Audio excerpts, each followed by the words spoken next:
हरिओम. आज मंगळवार वटपौर्णिमा 10 जून 2025. सद्गुरू ब्रह्मचैतन्य गोंदवलेकर महाराज आज प्रवचनातून आपल्याला सांगतायत की आपला व्यवहार परमार्थ घडतो तो सर्व त्याचे इच्छेने चालतो. ऐकूया. असे झाले असे तर बरं झालं असं हे म्हणणं नाही खरं. जे होणे योग्य ते घडले आणि ते राम इच्छेनेच घडले. परमात्म्याने जी इच्छा केली त्याचे आड नाही कोणी आलं. हा ठेविता विश्वास मनाला धीर वाटेल खास.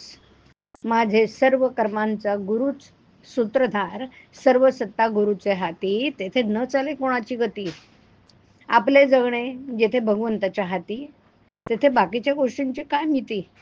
परिस्थिती कोणाचीही कितीही असली भली किंवा बुरी, तरी परमात्म्याचेच हाती त्याची दोरी. न पडावे अभिमानाला बळी, राम इच्छा जाणावी सगळी. हा जरी असेल सिद्धांत, तरी जपून वागावं व्यवहारात. आपला व्यवहार परमार्थ घडतो तो सर्व त्याच्या इच्छेने चालतो. म्हणून होणे जाणे भगवंताच्या हाती, आपण त्याला जावे शरणागती. चित्तात ज्याच्या राहिले समाधान, तोच भगवंताचा आवडता जाण. ज्याचा विश्वास रामावरी, त्याला समाधान स्वीकारी. माझे हित रामाचे हाती, हा धरिता विश्वास, समाधान मिळत असे जीवास. आपण होऊन रामाचे जाण, सदा राखावे समाधान. मी माझे करावे रामार्पण, तेथे समाधानाचा अनुभव पूर्ण. आज ठेवावे रामापायी, आनंदी समाधानी राही. अंतरी समाधान हेच आपले साधन जाणू. संसारात न पहावे मुळे पुरे, ठेवावे त्यात समाधान खरे.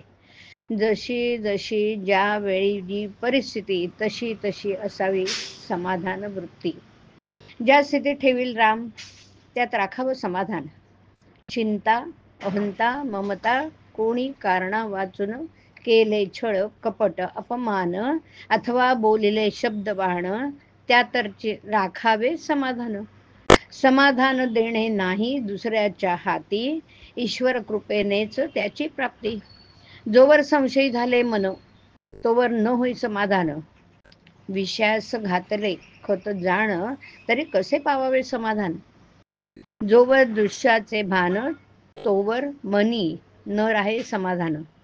समाधानाची स्थिती उपाधी रहित असावी वृत्ती. कोठे ठेवावे मन, जेणे मिळेल समाधान. समाधान नव्हे देहाचा गुण, मनाने व्हावे भगवंताचे आपण. पांडव झाले वनवासी, पण अखंड राहिले भगवंतापाशी.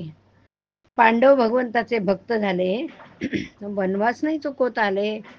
त्यांनी केले भगवंताचे स्मरण, जेणे राखिले समाधान.